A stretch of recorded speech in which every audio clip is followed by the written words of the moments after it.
Hello friends, welcome to our YouTube channel. आज की इस वीडियो में हम बात करेंगे कंपैरिजन ऑपरेटर की।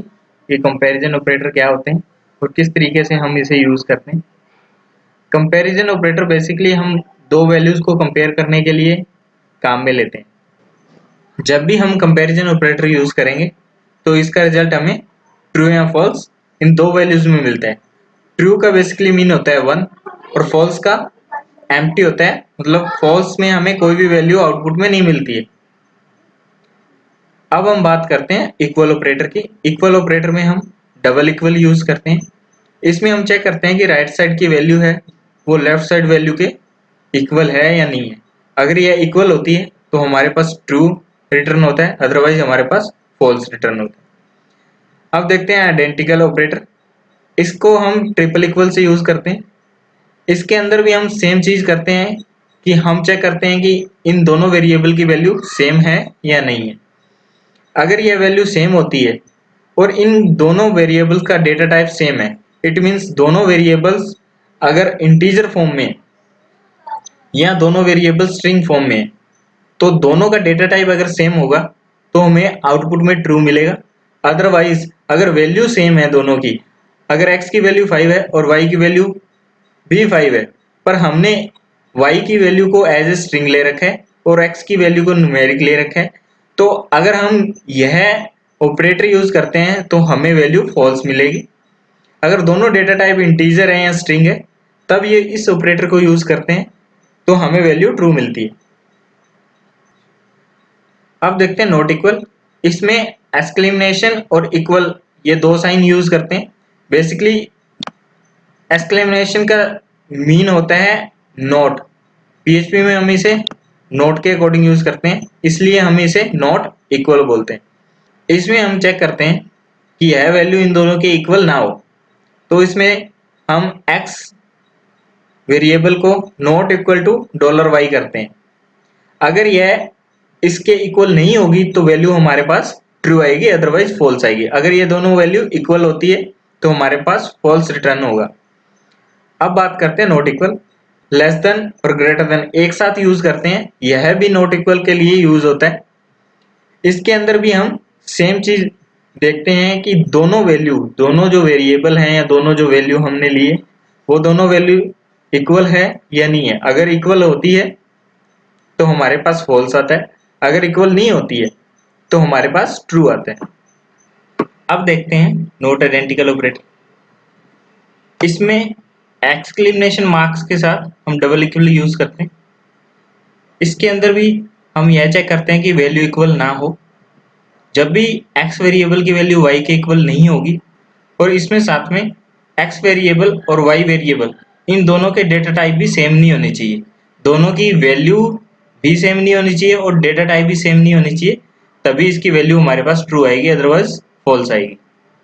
अब हम देखते हैं लेस देन। इसके अंदर हम चेक करते हैं कि जो x की वैल्यू है वह y की वैल्यू से लेस होनी चाहिए, तो इसलिए हमारे पास आउटपुट में ट्रू आता है। अगर यह x की वैल्यू अगर ग्रेटर देन हो जाती है तो हमारे पास फॉल्स रिजल्ट आएगा।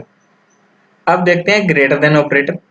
इस ऑपरेटर में x की वैल्यू ग्रेटर देन होनी चाहिए y से, तो हमारे पास ट्रू वैल्यू आती है, अदरवाइज हमारे पास फॉल्स वैल्यू आएगी। अब चेक करते हैं ग्रेटर देन और इक्वल टू ऑपरेटर। इसके अंदर हम ग्रेटर देन और इक्वल टू ये दो साइन यूज करते हैं। इनमें हम चेक करते हैं कि x की वैल्यू अगर ग्रेटर देन है और साथ में अगर इक्वल भी है तो हमारे पास ट्रू आउटपुट आता है, अदरवाइज फॉल्स होता है। अब हम देखते हैं less than equal to. Less than equal to में क्या होता है कि x की वैल्यू y की वैल्यू से छोटी है और उसके इक्वल है, तो हमारे पास ट्रू आउटपुट आता है, अदरवाइज हमारे पास फॉल्स आउटपुट आता है। नेक्स्ट है स्पेसशिप ऑपरेटर। यह PHP 7 में इंट्रोड्यूस किया गया था। इस ऑपरेटर में तीन वैल्यू रिटर्न होती है अपने पास, -1, 0 और 1। अगर हमारे पास लेफ्ट साइड स्मॉलर होती है, इट मीन्स हमारे पास अगर x की वैल्यू अगर स्मॉल होगी तो हमारे पास -1 आउटपुट में आएगा। और 0 आउटपुट कब आता है जब ये वैल्यू इक्वल होती है। अगर दोनों वैल्यू इक्वल होगी x और y की वैल्यू, तो हमारे पास आउटपुट में 0 आएगा। और जब लेफ्ट साइड लार्जर होगी, इट मीन्स जब ये x की वैल्यू बड़ी होगी और y की वैल्यू छोटी होगी, तो उस वक्त हमारे पास 1 आउटपुट आएगा। अब हम कंपैरिजन ऑपरेटर को एग्जांपल के साथ समझते हैं। तो इसके लिए हम दो वेरिएबल लेते हैं और उनकी वैल्यू असाइन करते हैं। तो हमने दो वेरिएबल $x एंड $y जो हमने डिक्लेयर किए हैं। कंपैरिजन ऑपरेटर बेसिकली हम इफ स्टेटमेंट में यूज करते हैं, वो हम आगे आने वाली नेक्स्ट वीडियो में हम डिस्कस करेंगे कि किस तरीके से हम इसे इफ स्टेटमेंट के साथ यूज करते हैं। अभी के लिए फिलहाल मैं इको यूज कर लेता हूँ। $x equal to operator use करते हैं $y। इसमें यह ऑपरेटर बेसिकली चेक करता है कि दोनों वैल्यू इक्वल होनी चाहिए, तो हमारे पास आउटपुट में ट्रू आएगा। ट्रू मीन्स हमारे पास 1 आउटपुट में प्रिंट होगा। तो मैं इस फाइल को रन करता हूँ। तो अभी के लिए हमारे पास कुछ भी प्रिंट नहीं हो रहा। इट मीन्स ये है कंडीशन, जो ये स्टेटमेंट हमने लिखी यह फॉल्स है, क्योंकि इन दोनों की वैल्यू डिफरेंट है। अगर मैं इन दोनों की वैल्यू सेम कर देता हूँ, तो हम आउटपुट में देखते हैं हमारे पास आउटपुट में 1 प्रिंट होता है। इट मीन्स कि यह सही काम कर रही है, यह रिटर्न हमें ट्रू कर रही है। अब हम देखते हैं आइडेंटिकल ऑपरेटर। इसमें हम ट्रिपल इक्वल का यूज करते हैं। इसमें भी बेसिकली इन दोनों वेरिएबल की वैल्यू सेम होनी चाहिए, लेफ्ट साइड और राइट साइड इक्वल होनी चाहिए, तभी हमारे पास ट्रू आता है। इसके अंदर एक और चीज होती है कि जो हमने वेरिएबल्स की वैल्यू असाइन की है, उनका डेटा टाइप भी सेम होना चाहिए। मैं इसका आउटपुट देखता हूँ, तो रिफ्रेश करने पर हमारे पास आउटपुट में 1 आता है। इट मीन्स कि इन दोनों का डेटा टाइप सेम है, इंटीजर वैल्यू है और यह दोनों इक्वल हैं, तो इसलिए हमारे पास आउटपुट में 1 आता है। अगर मैं इसकी वैल्यू को स्ट्रिंग वैल्यू में कन्वर्ट कर देता हूँ, सिंगल कोट्स में लिख देता हूँ, तो अब हमारे पास आउटपुट में देखते हैं हम, हमारे पास आउटपुट में कुछ भी प्रिंट नहीं होता। इट मीन्स इन दोनों की वैल्यू तो सेम है, पर इसका डेटा टाइप अलग है, तो इस वजह से हमारे पास आउटपुट में फॉल्स रिटर्न हो रहा है। और इसमें अगर वैल्यूज भी अगर डिफरेंट होती है, तो भी हमारे पास आउटपुट में फॉल्स होता है, कोई वैल्यू प्रिंट नहीं होती है। इट मीन्स हमारे पास आउटपुट में फॉल्स आता है। अब हम देखते हैं not equal operator. Not equal operator को हम बेसिकली एक्सक्लेमेशन मार्क के साथ इक्वल, ये इस तरीके से यूज करते हैं। एक्सक्लेमेशन मार्क का मतलब होता है नॉट, तो इसको हम नॉट के रूप में यूज करते हैं। नॉट और इक्वल, तो इसे हम नॉट इक्वल बोलते हैं।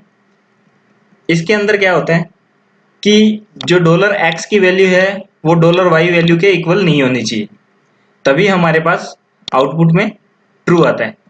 हम इसका आउटपुट देखते हैं, तो आउटपुट में हमारे पास 1 आता है, क्योंकि जो $x की वैल्यू है वो $y की वैल्यू के इक्वल नहीं है। इसी तरीके से नॉट इक्वल में हम लेस देन और ग्रेटर देन इस साइन का भी यूज करते हैं। तो आप नॉट इक्वल भी यूज कर सकते हो और लेस देन और ग्रेटर देन इन दोनों को यूज कर सकते हो जब आपने नॉट इक्वल यूज करना है। तो इसमें हम देखते हैं कि आउटपुट में हमारे पास क्या आता है। आउटपुट में हमारे पास 1 आता है कि लेफ्ट साइड की वैल्यू राइट साइड के इक्वल नहीं है। अगर मैं इस वैल्यू को इक्वल कर देता हूं, तो हमारे पास कोई भी वैल्यू प्रिंट नहीं होती है। तो इस तरीके से हम नॉट इक्वल को यूज कर सकते हैं। अब हम देखते हैं नॉट आइडेंटिकल ऑपरेटर। इस ऑपरेटर में क्या होता है, एक्सक्लेमेशन मार्क के साथ डबल इक्वल यूज करते हैं। इस ऑपरेटर में बेसिकली क्या होता है कि इन दोनों की वैल्यू सेम नहीं होनी चाहिए। जो लेफ्ट साइड में वैल्यू है और जो राइट साइड में वैल्यू है, इन दोनों की वैल्यू सेम नहीं होनी चाहिए, या इन दोनों का डेटा टाइप सेम नहीं होना चाहिए। तो हमारे पास आउटपुट में ट्रू आएगा, अदरवाइज हमारे पास फॉल्स आता है। अब इन दोनों की वैल्यू सेम है तो मैं आउटपुट में रिफ्रेश करता हूं तो आउटपुट में मेरे पास एम्प्टी प्रिंट होता है, कुछ भी प्रिंट नहीं हुआ। इट मीन्स यह स्टेटमेंट फॉल्स रिटर्न कर रही है। अगर मैं इन दोनों की वैल्यू डिफर कर देता हूं तो हमारे पास आउटपुट में 1 आता है। और अब डेटा टाइप को समझते हैं। अगर इन दोनों की वैल्यू सेम है तो हमारे पास आउटपुट में क्या आता है, कुछ भी नहीं आता। अगर मैं इन दोनों की डेटा टाइप चेंज कर देता हूं, इसकी डेटा टाइप इंटीजर है और इसकी डेटा टाइप स्ट्रिंग है, तो इन दोनों की वैल्यू तो सेम है पर इनका डेटा टाइप अलग अलग किया है मैंने। इसका डेटा टाइप डिफरेंट करने से हमें आउटपुट में ये 1 रिटर्न करता है। तो या तो इन दोनों की वैल्यू इक्वल नहीं होनी चाहिए और या इन दोनों का डेटा टाइप इक्वल नहीं होना चाहिए। तो इन दोनों में से अगर कोई भी कंडीशन अगर ट्रू मिलती है तो हमारे पास आउटपुट में ये ट्रू देता है। अब हम समझते हैं greater than. Greater than operator क्या होता है, इसको हम नॉर्मली ग्रेटर देन साइन के साथ यूज करते हैं। इसमें जब भी लेफ्ट साइड की वैल्यू राइट साइड वैल्यू से अगर बड़ी होती है तो हमें ट्रू रिटर्न होता है। अभी के लिए देखते हैं, इन दोनों की वैल्यू सेम है तो हमें आउटपुट में क्या है, आउटपुट में हमारे पास कुछ भी प्रिंट नहीं हुआ। इट मीन्स यह स्टेटमेंट रॉन्ग है क्योंकि x की वैल्यू बड़ी होनी चाहिए।